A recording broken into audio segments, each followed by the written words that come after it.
deeply grateful to Rabbi Moshe and to Rabbi Paysach Krohn for having invited me to come to speak to you on this most important time of the Jewish year in Klal Yisrael. It is such an honor to speak for the program, just so amazing with their heart and their soul and their dedication. And I just want to give a birchas hedyet. Hashem should bless them, that they should be able to continue their avodas hakodesh in good health and continue to inspire all who they meet. And the topic for my talk today is the noble role of the Jewish soul. Rabbi Paysach Krohn was the Rav of Kovna, and he once said a beautiful pshat in a pasuk in Parshas Truma, and that defines what every Yid is all about. Let us hear something that every Jew should hear, and this is what I feel is so important. The pasuk is telling us about the Aron Kodesh, and the pasuk says that on top of the Aron Kodesh, this is in Parshas Truma, Shmois Chafei, pasuk Chav, it tells us, Porsei Hakruvim Porsei Kinofayim Lamaila. There were wings on top of the Aron, and they faced upward. And then at the end of the pasuk it says that there were two faces on bottom of the wings, faces of children, Upneim Ish Elochiv, and they faced each other. And Rabbi Paysach Krohn said a fabulous thing. He said that's the essence of what a Jew is all about. On one hand, we have heavenly intervention, Porsei Kinofayim Lamaila, not interaction, heavenly interaction. We connect with Hashem through Torah and Tefillah. Porsei Kinofayim Lamaila. Our wings are spread upwards. But yet, we have personal interaction. Personal interaction. Upneim Ish Elochiv. Children's faces are facing each other. We have to face every Jew. So we have heavenly interaction by davening and Torah learning. That's Porsei Kinofayim Lamaila. Our wings are spread upwards, but we can never forget the second part. Just as important, the Pneim Ish Elochiv. That's the personal interaction. So how do we blend the two? How do we balance it? Well, I think in general in life, the only way that you could accomplish anything in life is if you're a happy person. And it's kind of strange, right, to talk about being happy on Tisha B'Av. But I want to show you something that Rav Schwab once told me. I remember the first time that I had to speak about Simcha. I called Rav Schwab, and he told me a wonderful pshat that he had in the Gemara, a diuk in the Gemara, in Tainis Chav Tes Amud Aleph. And look how appropriate it is on Tisha B'Av. The Gemara tells us, Keshem shemenichnas Av mematin b'simcha. When the month of Av comes, we minimize our simcha, of course, because we're talking about the destruction of both Batei Mikdash. Kach meshenichnas Adar marbim b'simcha. In Adar, we increase our simcha. So Rav Schwab said, isn't it interesting? In Adar, we increase our simcha. In Av, we decrease our simcha. But it's not that there's no simcha. A Yid always has to be b'simcha. And a Yid always has to find something to be happy about, even on Tisha B'Av. So it doesn't say that on Av and Tisha B'Av there's no simcha. It says mematim, we minimize the simcha, but simcha is always there, even if it's a little bit. So what is there to think about today about being happy and being content? I'd like to share something with you. I was so touched when this person told me this years ago. And you know something? It applies to every single one of you that's watching this presentation. Every one of you. Think about this. On my birthday, a couple years ago, someone told me, you know, this is the day that Hashem decided that the world can no longer exist without you. Think about that. The day you were born, that was the day that Hashem decided that the world could no longer exist without you. You know what that means? That every one of you, every man, woman, and child watching this presentation is important.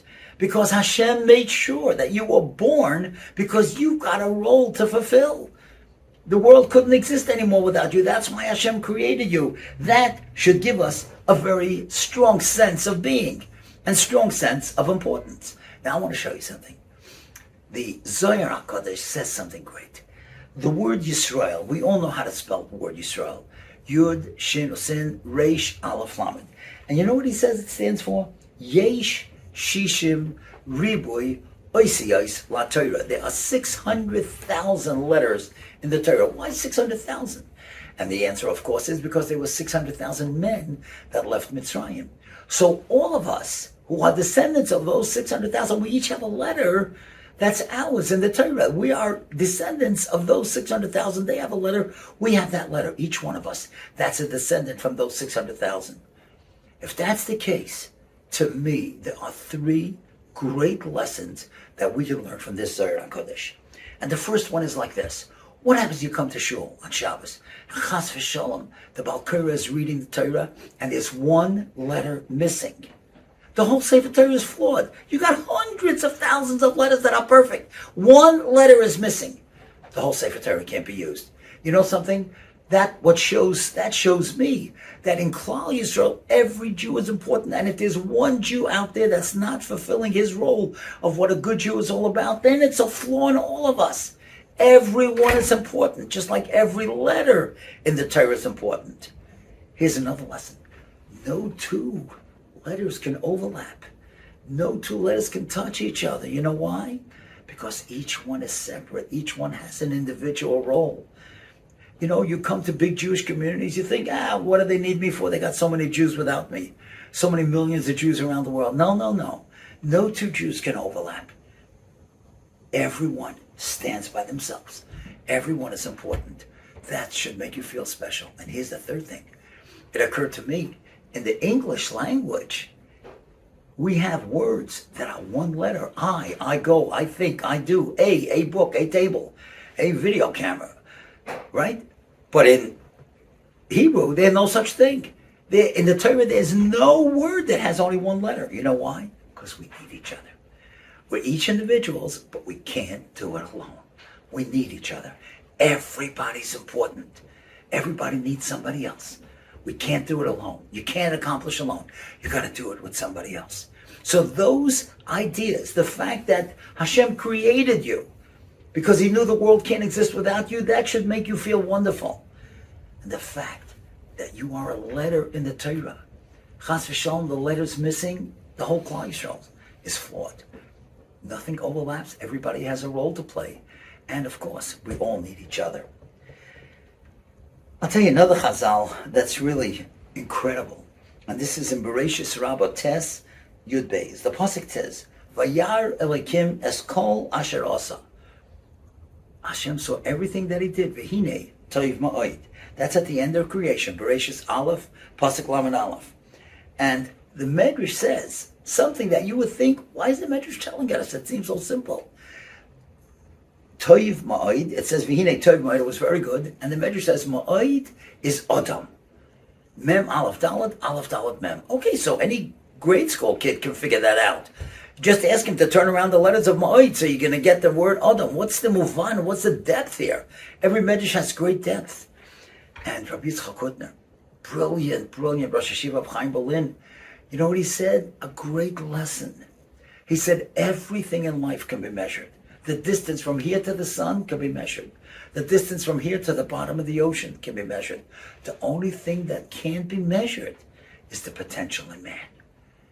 Adam is ma'od. Every one of you watching is an Adam. Man, woman, or child, you're an Adam. You're a human being. And therefore you must know, if you're an Adam, you could accomplish anything. There's three things you got to believe in. Tzidkas HaTzadik says, you have to believe in Torah, you have to believe in Hashem, you have to believe in yourself. Let's remember that.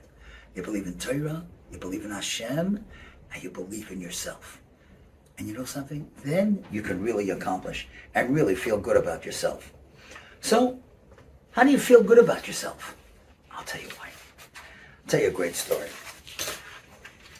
I have an aunt. Unfortunately, she just passed away a few weeks ago. She was in her 90s. She was my favorite babysitter. I grew up in Brooklyn and Williamsburg. She was my Tante Fegi. Her name at that time was Tante Fegi Ackerman. Her husband was my mother's brother.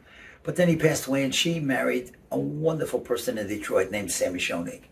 So Mrs. Fegi Schoenig, every time when I would go to Detroit to speak, of course I always went in to visit her. And we spoke. This past Elul, I was in Detroit. I'm so glad that I saw her, because shortly after that she went to Eretz Yisrael to be by her daughter, and unfortunately she passed away. But we got into a discussion. I knew And some of you certainly will remember that way back on August 9, 2001, there was a terrible, terrible bombing in a frum pizza shop in Israel called Sabaros. Unfortunately, there was such tremendous behola there. Never 15 people got killed, 135 were injured. She was there. She lost part of her hearing because she was there from that deafening explosion. And I knew that. But somehow we got into the discussion and she said to me, she wanted to tell me something she never told me before. I could not believe it. And she said like this, that Sbarro's was 2 floors. So she was there on the first floor with her daughter, Gitti. They were paying for the pizza. Then she went upstairs to put the pizza on the table while Gitti, her daughter, was getting and paying for it and getting the change or whatever. Now, when she went upstairs, she was about to put the pizza on the table. There were these deafening explosions. And people were yelling and screaming. And there was glass all over the place and rubble all over the place. Now, my Tante Figi was a very short, petite woman, and she was thrown against the wall from the impact, and she lost her shoes. 5 seconds later, Gitti came running up and says, "Mom, we got to get out of here, because if there's one bomb, there might be a second one." She said, "I can't move. How can I go? I have no shoes. There's glass and rubble all over the place." She said, "Ma, I'll carry you. We got to get out of here. We can't take a chance. It's very, very dangerous to be here." So what happened was she carried her mother across the street.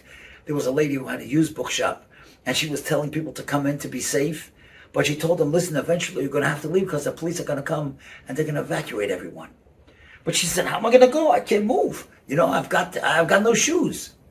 You wouldn't believe this. 2 minutes later, a fellow walks in, Jewish man with a kippah. He walks in and he gives her a pair of shoes. She said to him, "How do you know I need shoes?"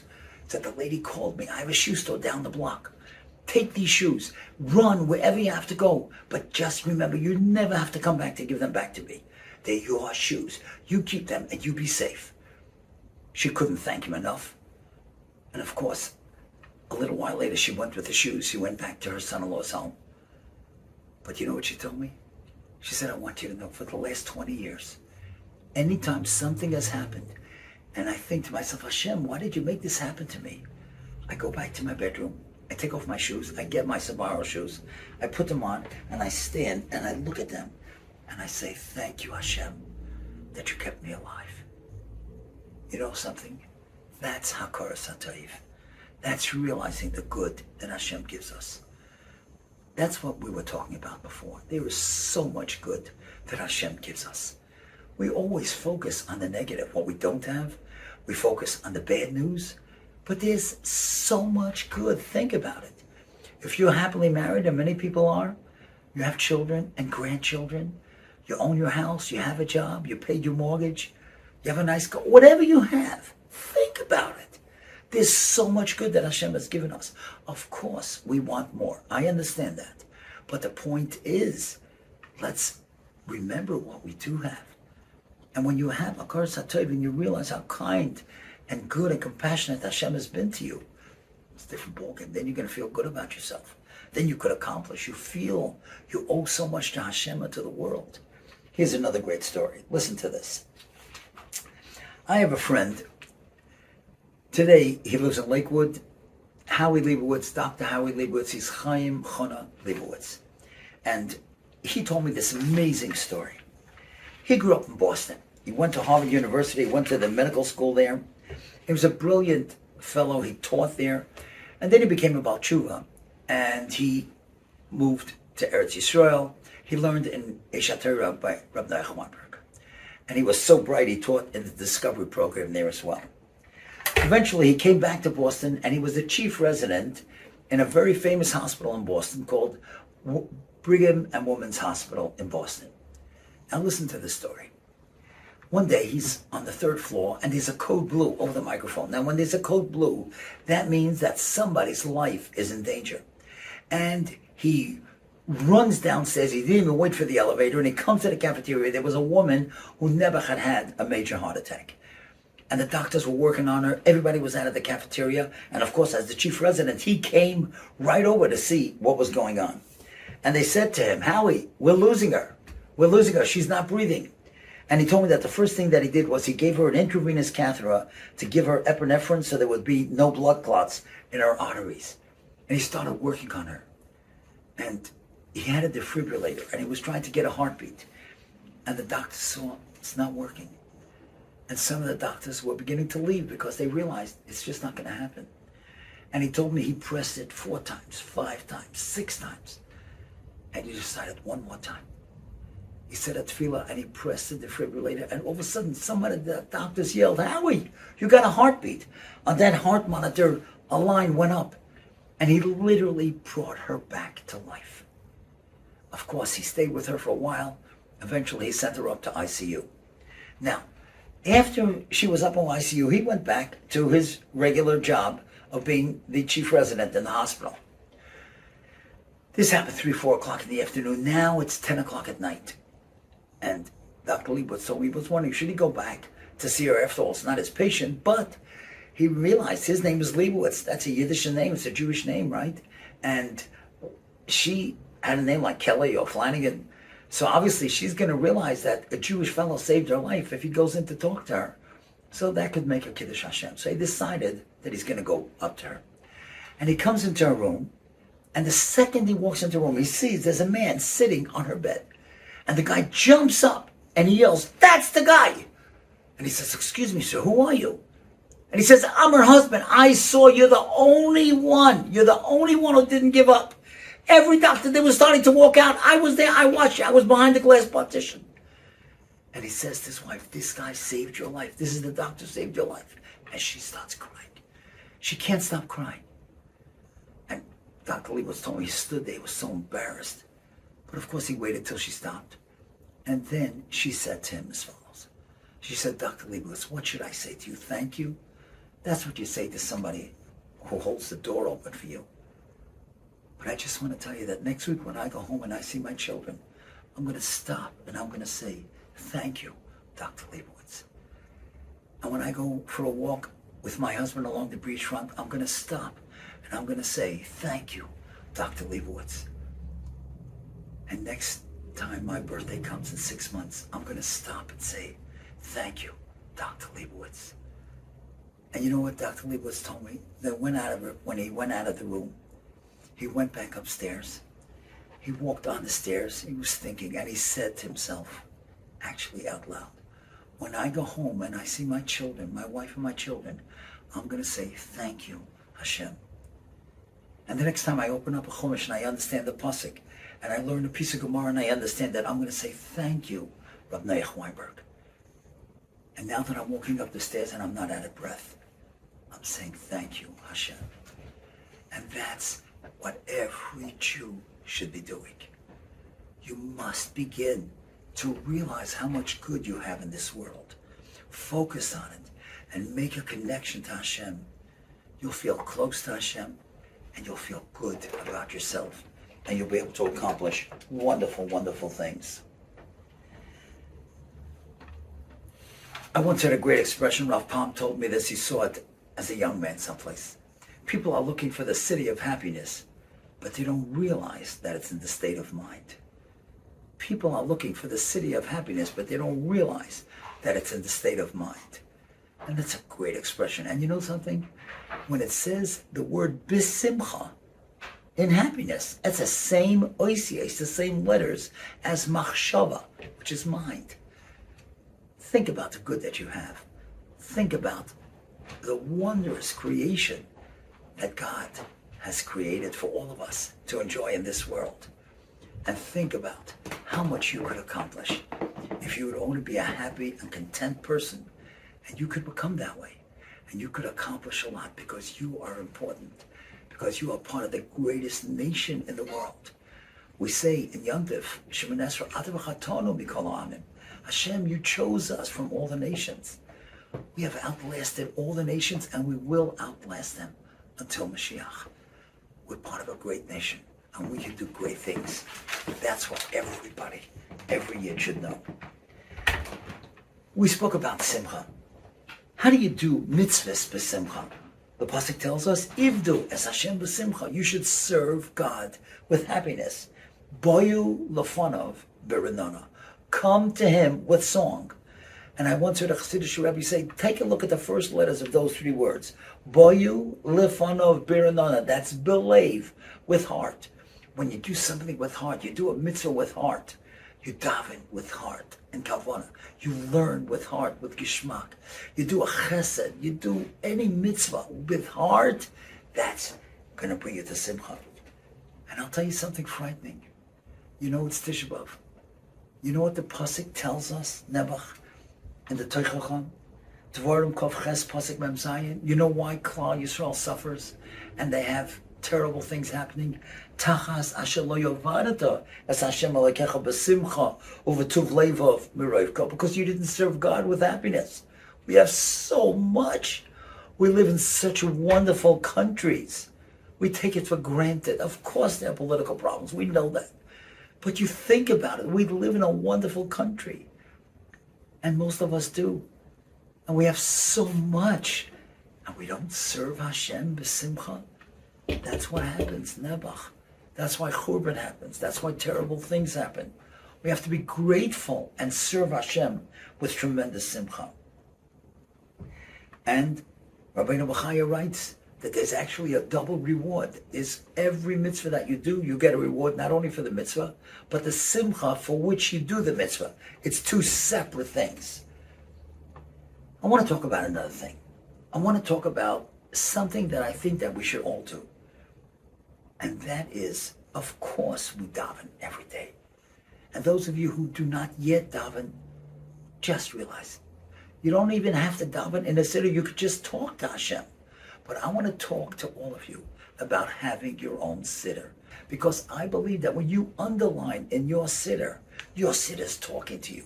You can't just go and just take a siddur off the shelf and just underline it and highlight a good expression or something that's meaningful to you. You can't do that because it's not your property.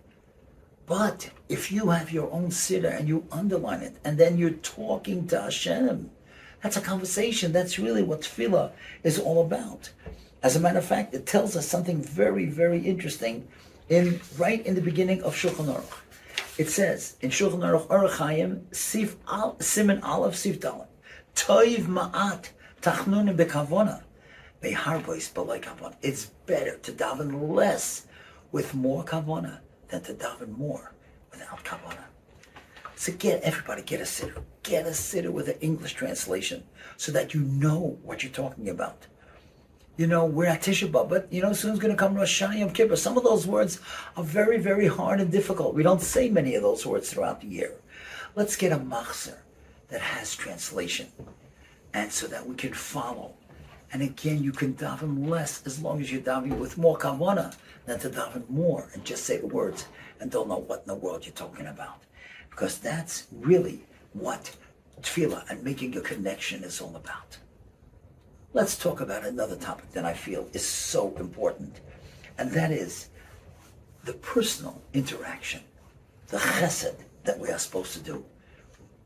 Every Jew, every day, Chavetz Chaim tells us in Sefer Avos Chesed, Perikid Beis, Tzorich lezoher shelo yechsa lo midas hachesed afilu yom echad mimei chayav. Now, one day should go by that you don't do a favor for somebody else. I'm not talking a husband for a wife for a husband. That you got to do if you know it's good for you. I'm talking about chesed that you do for somebody else. And people say, yeah, charity begins at home. Yeah, but you're not a big tzaddik and big bal chesed because you bought your wife flowers or she made you coffee in the morning. We're talking about thinking and keeping a notebook. That's what I would like to suggest. Every one of you, keep a notebook of a chesed that you do for somebody else. I'll tell you some great stories. What does it mean? Chesed and concern. We all know that just a few months ago, the Gadol Hador, the Sar HaTorah, Rabbi Chaim Kanievsky, Zecher Tzadik, V'Kodesh Avrocha, passed away. I want to tell you a fabulous story about him. You'll see, besides his learning, what kind of person he was. Many years ago, when he was still much younger, he was able to walk much quicker. And it happened in the month of Tishrei that he went to buy a lulav. He went with his son-in-law. And he comes into a store, and the guy behind the counter sees, oh, Rabbi Chaim, the Gadol Hador is here. So, of course, gave him a beautiful lulav. Chaim looks at it. No, not this one. Gives him a second one. No, not this one. Third one. Yeah, this one I'll buy. Okay, fine. He pays for it. He walks out of the store with his son-in-law, and a guy comes running out of the store. He says, I don't believe what I just saw. Son-in-law says, what are you talking about? He says, you know how long it takes me to get a lulav? An hour and a half it takes me to pick a lulav. Hashem must love your father-in-law. He was in the store 10, 15 minutes, and he got a lulav. It's amazing. So the son-in-law says, come with me. I want to show you something. He says, where are we going? Just come. And he takes him to Reb Chaim's house. They walk up the stairs in Rehov Rashbam. They come into the house, the table where Reb Chaim normally learns. There are 25 lulavim there. And the guy says, what is this? What's going on here? You know what he says? Listen to what the son-in-law says. He says, my father-in-law, Reb Chaim, he knows that people watch every single thing that he does. Now imagine if he went into a store to buy a lulav and he didn't buy one, no one's going to buy a lulav from that guy anymore, because they'll say, hey, Reb Chaim went in there and he couldn't find a lulav. I'm going to find a lulav. So every store he goes into, he buys at least one lulav. When he's got 25 of them, he spends 3 hours picking out which one is the best one. That's a person that cares for other people. You go into a store to buy a suit, a tie, or a dress, or a hat, or whatever, and they don't have it, so that's their problem, not your problem. No, but according to Reb Chaim, it's his problem, because he doesn't want to hurt the proprietor. That's Bein Adam L'Chaveiro. That's chesed. I'll tell you another great story. Only in Eretz Yisrael could this happen. This happened on an Egged bus. Now, this Egged bus driver, he loves his job. He's been in the job for more than 30 years. He's got a kind word for every single person that gets on the bus. Jew, non-Jew, man, woman, from, not from, kid, whatever, yeshiva boy, chassidish boy, whatever. He's got a kind word for everybody. One day, he's driving his bus, his Egged bus in Yerushalayim, and he sees a woman down the block. She's running with 3 kids. She's rushing to get to the bus. And he holds up his hand in the big window, like, don't worry, I'll wait for you. She gets on the bus, and, she's out of breath. And she says, sir, do you mind if I just settle the kids in the back, and then I'll come up and I'll pay the fare? And he says, yeah, for sure, no problem. She settles the kids. She opens up her purse. She can't believe it. She forgot a wallet. She took the wrong purse. She took the wrong purse. See, the wallet was in the other one. She's got no money to pay for the fare for her and the kids. She comes up to the bus driver and she says, sir, I feel terrible. I was rushing. I took the wrong purse. I don't have my wallet here. If you want, I'll get off with the kids. We'll get off at the next stop. He says, nah, don't worry. It's paid for. I said, what? What do you mean, what's paid for? No, your fare, it's been paid. She says, what are you talking about? He says, no, we have a bus gemach. A bus gemach? What does that mean? She says, no. The driver says, no. If somebody can't pay, or if there's somebody, I see they don't have the money, it's taken care of. It's a bus gemach. She can't believe it. Oh, she goes back and she sits with her kids. Now the guy behind him, the guy who's sitting right behind the driver, when the lady is out of earshot, he says to him, excuse me, is there really a bus gemach? He says, yeah. He says, who's the bus gemach? He says, me. He says, you, the bus driver, you're the bus gemach? He says, yeah. He says, you see, it says, I live in Ramat HaSharon. And in Ramat HaSharon, we have a Rav, Rabbi Yaakov Edelstein. And he always spoke about that Chofetz Chaim, always doing chesed every single day. Now, I'm not a wealthy guy, I'm a bus driver. So how am I going to do chesed? A wealthy guy can give chesed, he can do tzedakah, he can do a lot of good things. But I thought, wait, if I can make a bus gemach, somebody doesn't have the money, and I pay for it, that's chesed. Only in Eretz Yisrael. That's what chesed is all about. And I'll tell you one more thing about Rav Chaim and the Rebbetzin, and then we'll go to the next topic. Amazing. Rav Chaim's Rebbetzin passed away, Chol Hamoed Sukkos on Shabbos. Of course, you can't have a Levaya on Shabbos. And so everybody came to Rav Chaim's house, the children, grandchildren, great-grandchildren, and they were all sitting around and talking. And somebody asked Rav Chaim, tell us, what was the Baba's greatest midah? What was the Rebetzin's greatest midah? Her greatest characteristic? So he thought for a moment. Some people thought he was going to say Shmiras HaLashon because that's what he said to every girl that came for a shidduch, that they should learn the halachas of Shmiras HaLashon. That's not what she said. Some people thought he was going to say her tznius, which of course she was. He didn't say that. Some thought he would say about her Ahavas Yisrael, which she had for everybody. No. You know what he said? Her savlanis, her patience. He said, you know how many women came to talk to her, and she had time for everyone. And how many people she davened with, she cried with them. And some of these women were not 100%, but she still had savlanis. And that's part of our Pneim Ishaloch, facing each other. That's what every Jew has to hear about. It's not only Persik Nefayim L'mayla. Certainly nobody was greater than that. Than Reb Chaim with his learning and his Yedias HaTorah and his constant Asmada. But he was just as great in the main Adam Chaverei, as we see here from the Lalavim, and we see what he recognized in his wife, her Savlanis. I want to talk about one more topic. It's not easy to talk about this topic, but it's Tisha B'Av. And the Gemara actually tells us this, frightening. The Gemara tells us in Shabbos Kuf Yutes Amud Beis, Rova says, "Loichorva Yerushalayim el b'shvil sheposku mimena anshei amana." People, they stopped being honest people. People were cheating in business. People were lying. People couldn't be relied on. And that's the reason the Churban Bayis happened, because there was no people that were honest anymore. And you know something? You'll be so surprised if you don't know this Gemara.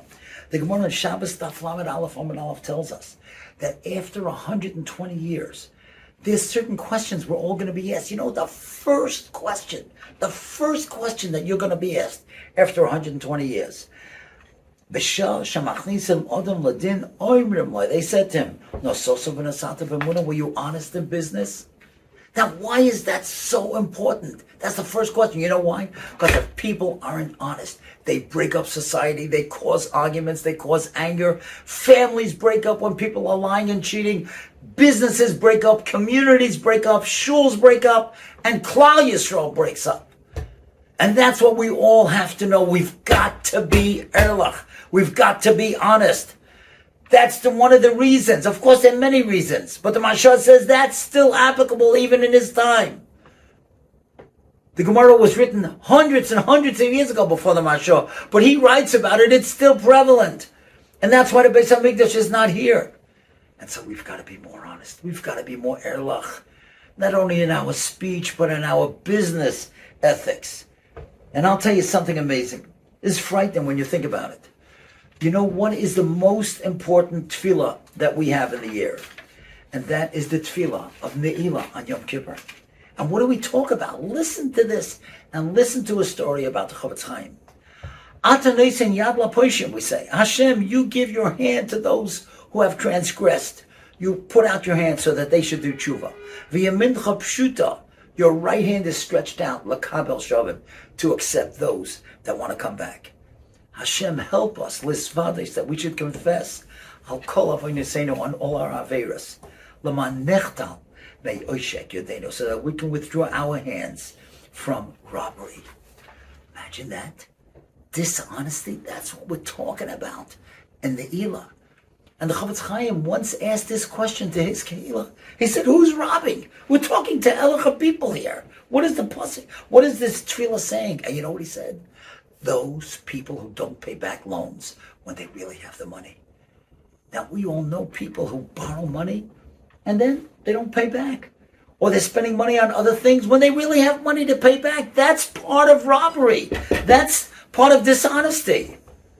You're going on vacation and you owe somebody money. What right do you have to do that? You have to pay back if the loan is due. Or at least ask the guy if he'll let it extend the loan. But that's part of not being honest, and that's what helped cause the destruction of the Beis Hamikdash. And I'll tell you, we're talking on Tisha B'Av. You know what the Haftarah is on Tisha B'Av in the morning? Take a look at it. You'll be surprised. In Yirmiyah, Perik Tes, Pasuk Zayin Aches, it says, Chet shochot l'shaynam. Their mouth is like a deadly spear. Mirma diber. They speak deceit. Bepiv, with their mouth, sholem esriyeyo. Yidaber. They talk peace. But uvekirba yosim orba. But they're planning an ambush. They're fakers. They're saying nice things, but they're really going to hurt that person. Now, how eila loy esa efkod bom? You think I'm not going to punish these kind of people, no Hashem? In Begoy Asher Kazel Loy Tisnokam Nafshi, you don't think I'm going to take retribution on those people who lie and cheat and are double-faced? And say one thing, Echad Bepev, Echad Belev? Chevra, we got to be more honest. That's what a Jew is all about. We want to get the Beis HaMikdash back, as we spoke before. This is a priority, being Erlach. And I'll tell you this one more story. Listen to this. This was told to me by the mother of the child to whom it happened.